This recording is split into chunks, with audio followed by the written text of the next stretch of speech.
we've got a little review which I think is kind of indicative of the generic response. In fact, both of these albums have elicited a generic response at both ends of the scale. With Pussycat Dolls, from Rolling Stone, Christian Horde said, tracks like When I Grow Up, a middle-of-the-road disco jaunt about wanting to be famous, sound like someone took several recent female-sung hits, added water and stirred into a fine grey paste. With 15 cuts in all, the album sounds like the Dolls just threw everything they had against the charts to see if anything would stick. And then on the flip side of that, we've got Animal Collective, which Paul Mardles from The Observer described as head-spinning outre pop, the best of which evokes the fleeting highs of prepubescence when life is endowed with endless possibilities.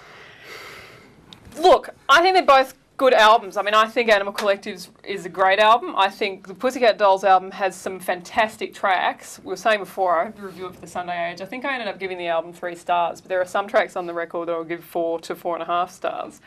But both of those reviews, I think, are really indicative of a very kind of measured response, almost a rote response to albums like these.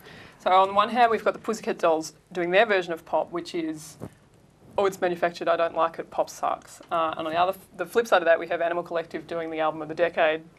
Some would say the best album ever, you know, the new Pet Sounds.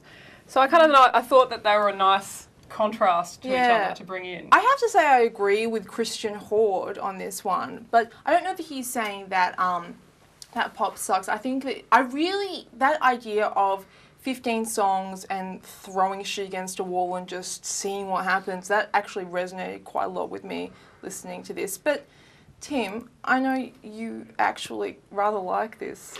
Well, the funny thing is that with the Pussycat Dolls album, I don't think that's a fantastic album per se. I actually am a big fan of Nicole Scherzinger, who's the main singer of the Pussycat Dolls. I think you could say is the Pussycat Dolls. Is the Pussycat Dolls to all intents and purposes, but paradoxically, I would call her a fabulous generic vocalist, by which I mean she doesn't strike you as being this terribly distinct persona. No. You don't watch her, you know, in video clips and think, oh, Nicole, I'd like to be her friend or anything like that. She doesn't seem that notable, but her vocals are always absolutely spot on. It's like she's just watched every other R&B singer, contemporary R&B singer that is, not Aretha Franklin obviously, and thought, how can I just do what they do perfectly? There's not enough moments on this album, I think, that demonstrate that as strongly as it could.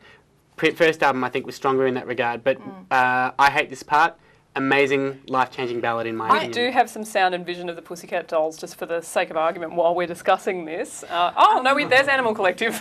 Here's Animal Collective instead. Yes. On the question of the vocals, though, I actually couldn't distinguish any one of the well, that's because only one of them is singing.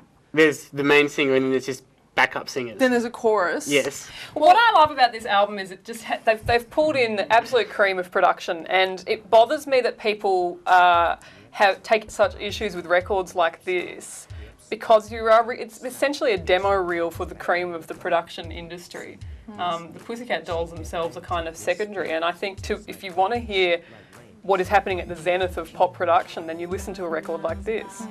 Well, I actually took some notes on the album. And, go ahead, great, thanks, Mia. And this is the idea of describing it as the zenith of production. Perhaps ties into how I thought it sounded overall, which was like the soundtrack to a Logies montage or a fashion story on Today Tonight. Either scenario making this album a footnote to nothing.